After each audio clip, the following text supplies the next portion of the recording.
فرمایا یا ایھا آمنوا لا تدخلوا بیوت النبی الا یؤذن لکم الی طعام غیر ناظرین اناہ. آگے ولکن اذا دعیتم فادخلوا واذا طعمتم فانتشروا.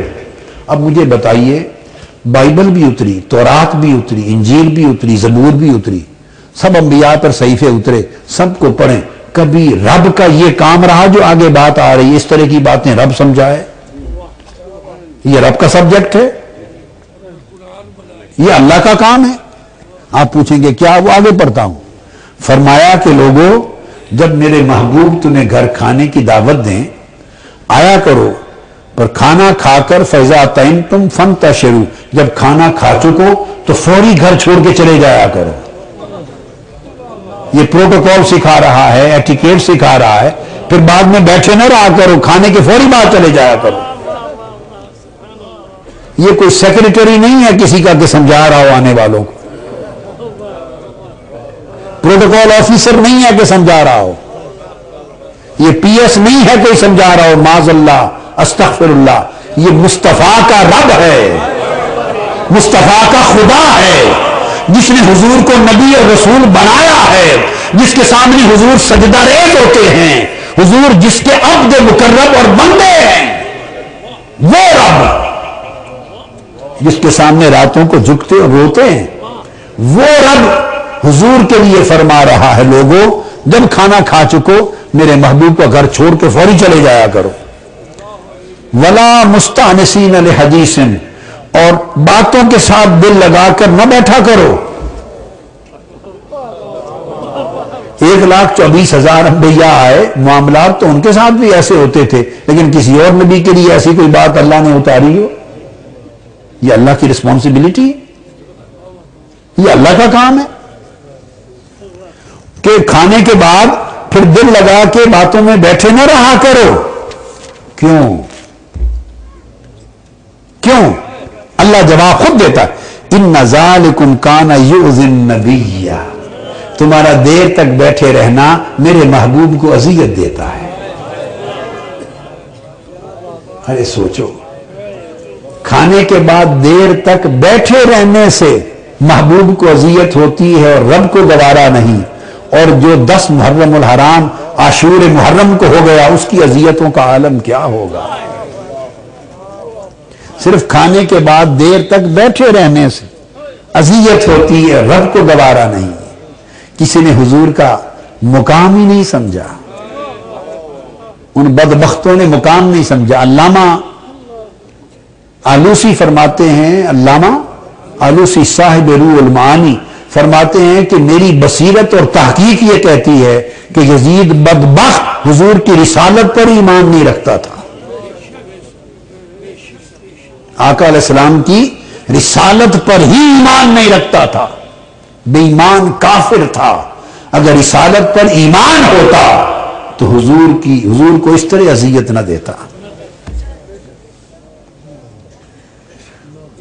وہ رسول جس کے گھر کھانے کے بعد صحابہ بیٹھے رہیں، اب ان بیٹھے رہنوں میں سب صحابہ ہی ہوں گے نا، حضرت عمر بھی ہوں گے، حضرت سیدنا ابو بکر صدیق بھی ہوں گے، سیدنا فاروق، دعوت جو دی تھی کھانے پر تو یہ رہ گئے ہوں گے، سیدنا صدیق اکبر بھی ہوں گے، سیدنا فاروق اعظم بھی، عثمان غنی بھی، مولا علی شیر خدا بھی، عبداللہ ابن مسعود، عبداللہ ابن عمر، سارے صحابہ اکابر ہوں گے، اور اصاغر بھی ہوں گے، نئے بھی ہوں گے، پرانے بھی ہوں گے. ساروں کو ان جنرل فرمایا کھانا کھا کے رات کا وقت ہے، میرے محبوب نے آرام کرنا ہے تو چلے جایا کرو، باتوں میں دل لگا کے نہ بیٹھو، اس سے تکلیف ہوتی ہے میرے محبوب کو. اچھا آگے سنیں، پھر بات یہاں ختم نہیں کی. فَيَسْتَحْيِي مِنْكُمْ، اور تم جانتے ہو نا کہ میرا محبوب بڑا حیادار ہے. ہائے ہائے، وہ اپنی زبان سے تمہیں کبھی نہیں کہے گا کہ اب چلے جاؤ. یہ بات کہنے میں میرے محبوب کو حیا آتی ہے. یہ قرآن ہے، یہ قرآن ہے، تفسیر نہیں کر رہا ہوں. لا یستحیی من الحق، مجھے کیا حیا ہے تمہارا، مجھے کیا حیا ہے، میں تو رب ہوں اور میں حق بات کہنے سے نہیں شرماتا. میں حق بات کہنے سے نہیں شرماتا، اس لیے تمہیں کھری کھری بات کر دی۔ میرے محبوب کو حیا آتی ہے۔ کچھ لوگ آقا علیہ السلام کی بات دہرانے کے لیے کہ دوبارہ کہہ دیتے رائنا، یا رسول اللہ ہماری رعایت فرمائیں، اور یہودی اور دشمن اور منافق رائنا کا لفظ گستاخی کے معنی میں یوز کر لیتے۔ رب کو یہ بھی گوارا نہ ہوا ایک لفظ جس سے بے ادبی کا معنی نکلتا ہو، کہنے والے بے ادبی سے نہ کہہ رہے ہوں، کہنے والے بے ادبی سے نہ کہہ رہے ہوں، مگر اس لفظ سے جو دشمن ہیں، دشمن بے ادبی کا معنی نکال لیتے ہوں، فرمایا اس سے بھی اذیت ہوتی ہے مجھے، خبردار رائے نہ کر کے بھی میرے محبوب کو نہ کہو کہ دشمن اس کا الٹ معنی نکالتے ہیں۔ یا ایھا الذین آمنو، ایمان والو، ایمان والوں نے تو بے ادبی کی نیت سے نہیں کہا تھا نا رائے نہ، بے ادبی تو کرنے والے تھے بے ایمان کافر منافق اور یہودی، اور رائنا کہنے والے تھے صحابہ اہل ایمان۔ ان کو اس لفظ کے استعمال سے منع کر دیا جس کو دشمن بے ادبی رسول کے معنی میں استعمال کر سکے۔ فرمایا وقولوا انظرنا، کہا کرو آقا ہم پہ نظر کرم فرمائیے، ہم پہ نظر کرم فرمائیے۔ یعنی اگر لفظ بھی جس میں سوء ادب کا امکان ہے وہ بھی اذیت ہے۔ میں آج اذیت کا معنی بتا رہا ہوں کہ کیا ہے، کیوں باری تعالیٰ آپ یہ سارے احاطے کیوں فرماتے ہیں، یہ ادب آداب کیوں سکھاتے ہیں، ہر لحظہ ہر قسم کی اذیتوں سے حضور کو آپ کیوں بچاتے ہیں؟ اور بچانے والے صحابہ غلام نہیں ہیں؟ وہ فرماتے ہیں نہیں، واللہ یعصمک من الناس، اس محبوب کو لوگوں کی اذیتوں سے بچانا میں نے اپنے ذمہ لے رکھا ہے، میں محافظ ہوں، میں گارڈ ہوں مصطفیٰ کا، میں حضور کا گارڈ ہوں۔ واللہ یعصمک من الناس، میں آپ کا عاصم ہوں، آپ کو گارڈ کرتا ہوں، پروٹیکٹ کرتا ہوں۔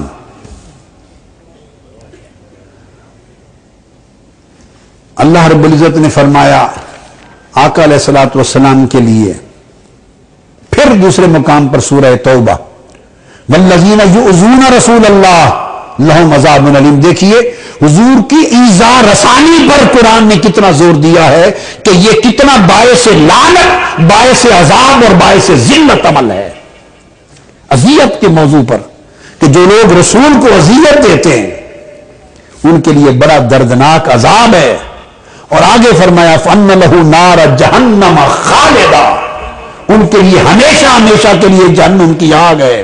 ذَلِكَ الْخِزْيُ الْعَظِيمُ، اور یہ زبردست رسوائی کا عذاب ہے ان کے لیے۔ آگے چل کے فرمایا اللہ رب العزت نے اس طرح حضور علیہ الصلوۃ والسلام کو ہر قسم کی اذیت سے، حتیٰ کہ اگر کوئی آقا کی بارگاہ میں اونچی آواز سے بات کر لے کہ اس کی آواز حضور کی آواز سے اونچی ہو جائے، اس کو بھی اذیت بناتی ہے۔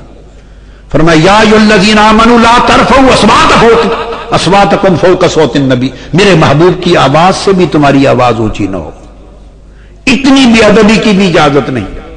ولا تجہروا لہ بالقول کجہر بعضکم لبعض، اور اس طرح بلند آواز سے بلاؤ بھی نہیں، بلاوا بھی تمہارا حضور کے لیے لوگوں کے بلاوے جیسا نہ بن جائے۔ ان تحبط اعمالکم وانتم لا تشعرون، تمہارے سارے اعمال غارت ہو جائیں گے، تباہ و برباد ہو جائیں گے تمہارے اعمال، تمہاری نمازیں، روزہ، حج، زکوٰۃ، ایمان، عمل، اگر تم نے بارگاہ مصطفیٰ میں اذیت پہنچائی اور حضور کی بے ادبی کر دی، حضور کو دکھ پہنچا دیا، تو فرمایا تمہارا کوئی عمل دنیا میں قابل قبول نہیں رہے گا۔ حتیٰ کہ اس سے بڑھ کر رب کائنات نے فرمایا ان الذین ینادونک من وراء الحجرات اکثرهم لا یعقلون،